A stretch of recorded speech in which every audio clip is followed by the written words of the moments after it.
سید ولد آدم خیر الانام، اس پہ لاکھوں درود، اس پہ لاکھوں سلام۔ میں جامعہ سراج العلوم کے قدیم استاذ حضرت مولانا سید مفتی محمد حذیفہ صاحب قاسمی دامت برکاتہم سے گزارش کروں گا کہ حضرت تشریف لائیں اور اختصار کے ساتھ جناب گلزار احمد اعظمی صاحب کی خدمات پر اظہار خیال فرمائیں۔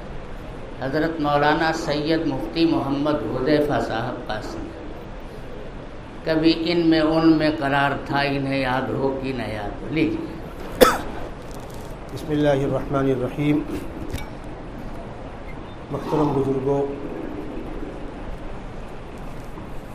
جمعیت علماء ہند کے سلسلے میں مولانا فیاض احمد صاحب قاسمی مجدد اللہ العالی نے چند باتیں بتلائیں، دو چار باتیں میں بھی آپ لوگوں کے ذہن میں تازی کر دوں، پھر اپنے مرحوم کی جو خصوصیات ہیں اس پر تو گفتگو انشاءاللہ ہوگی۔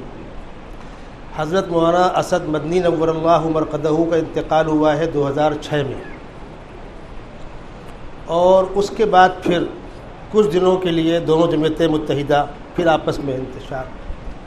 یہ وہ موقع ہے جب شاہد اعظمی جیل سے رہا ہو کر آئے تھے اور انہوں نے جیل کے اندر ہی LLB کیا تھا، اور اس نوجوان کو بڑا درد تھا۔ حاجی شمس الدین صاحب رحمۃ اللہ علیہ جمعیت علماء مہاراشٹر کے صدر تھے، اور AA خان صاحب جنرل سیکریٹری تھے۔ AA خان صاحب کا انتقال ہو گیا تھا، پھر حاجی صاحب نے وہ ذمہ داری مجھ کو دے دی۔ پہلی بنیادی میٹنگ جو اس سلسلے میں ہوئی، جس پر گلزار صاحب نے الحمدللہ بہت کھل کر کام کیا، یہ 2007 اور 2008 کے بیچ کی بات ہے۔ صرف 5 لوگ بیٹھے تھے، حضرت مولانا ارشد مدنی صاحب مجدد اللہ العالی صدر، مولانا محمود جنرل سیکریٹری، متحدہ پلیٹ فارم، اور جمعیت علماء مہاراشٹر کے آفس میں مغرب بعد یہ میٹنگ ہوئی۔ مولانا ارشد مدنی صاحب کے نمائندے مولانا فضل الرحمان صاحب آئے ہوئے تھے جو دلی میں رہتے۔ 5-6 لوگوں نے خفیہ ترین میٹنگ کی، اندر کمرہ اس وقت بنا تو نہیں تھا لیکن رکاوٹ بنا دی گئی تھی۔ مسئلہ زیر بحث یہ تھا کہ مسلمانوں کی جو بڑی مقدار میں گرفتاریاں ہو رہی ہیں، اس میں کیا کرنا۔ تو شاہد اعظمی نے حاجی شمس الدین صاحب سے کہا کہ حاجی صاحب میں جیل میں رہ کر دیکھ کر آیا ہوں، ATS کے سامنے کھڑے ہونے کا مطلب ہاتھی کے سوڑ میں ہاتھ ڈالنا ہے۔ یہ آپ لوگ سمجھ کر چلیے، اگر آپ نے اس میں قدم اٹھایا ہو سکتا ہے پلٹ کے آپ پہ ہی وار ہو جائے۔ تو شاہد اعظمی سے میں نے پوچھا کہ آپ کا کیا رول ہوگا؟ انہوں نے کہا میں جیل سے نکل کے آیا ہوں، پھر جانے کو تیار ہوں۔ میں نے کہا شاہد بھائی میں بھی آپ کے ساتھ چلنے کو تیار ہوں۔ تو پھر سبھی لوگوں نے وہی بات کہی، مولوی فضل الرحمان صاحب نے وہی بات کہی، اور وہاں یہ طے ہوا کہ شاہد اعظمی کی زیر نگرانی یہ کام آگے بڑھایا جائے گا۔ اور بمبئی کے چند مخیر احباب نے بڑی بڑی رقمیں دی تھی بشمول ابو عاصم اعظمی کے۔ نہ میں رقم بتلاؤں گا، نہ کس کی معرفت آئی بتلاؤں گا، یہ ضرور کہا تھا کہ ہمارا نام کہیں سے نہ آنے پائے ورنہ ہم پر بھی آنچ آ جائے گی۔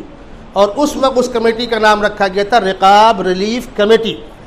2-3 سالوں تک اسی نام پر چندہ بھی ہوتا رہا، چلتا رہا، لیکن الحمدللہ گلزار اعظمی صاحب نے اس کام کو جس سلیقے کے ساتھ نبھایا ہے وہ 1000 مرتبہ مبارکباد کے مستحق ہے۔ مزاج میں تیزی تھی، ترشی تھی، سب کچھ صحیح ہے، جیسے مولانا فیاض صاحب بتا رہے ہیں۔ میں تو یہاں تک کہوں گا مولانا فیاض صاحب آپ کے پیر و مرشد کو انہوں نے دو بدو بارہا بڑی مجلسوں کے اندر اٹیک کیا، بمبئی کے اندر اٹیک کیا، لیکن جمعیت کبھی نہیں چھوڑی اور جمعیت کے مفاد کے خلاف کبھی نہیں گئے۔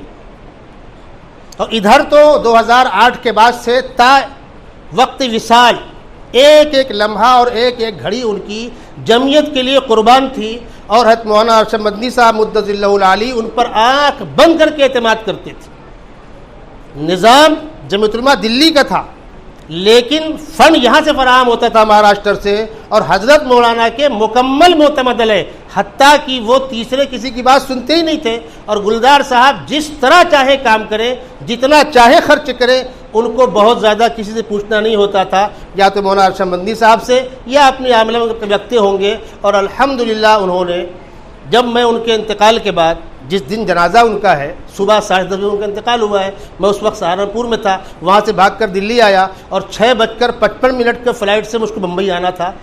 ضابطے کے اعتبار سے 8:45 بجے وہ جہاز وہاں اتر رہا تھا اور میں نے وہاں گاڑی منگا رکھی تھی کہ میں سیدھا ان کے پیرولین جہاں جنازہ ہو رہا ہے وہاں آؤں گا۔ اتفاق سے جہاز دلی سے لیٹ اڑا اور ہمارے بعض ساتھیوں نے مجھ سے پوچھے بغیر میجر ٹیچی لگیج میں ڈال دی ہمدردی میں۔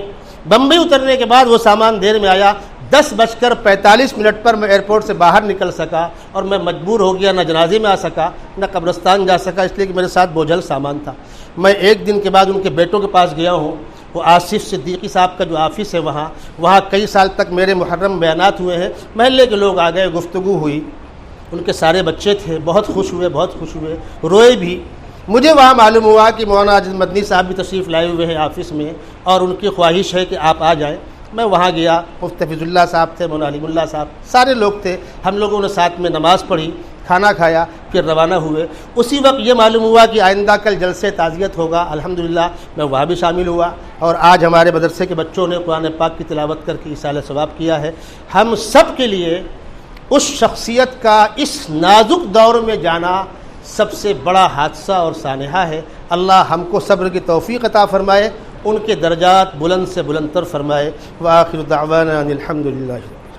دن کا آغاز غذائیت سے بھرپور ناشتے کے ساتھ حسینی تلبینہ، جو بنا ہوا ہے 100% پیور انگریڈینٹ کے ساتھ، جس میں کسی بھی آرٹیفیشل فلیور کا یوز نہیں کیا گیا ہے۔ اپنے شہر میں ایجنسی حاصل کرنے کے لیے آج اس نمبر پر رابطہ کریں۔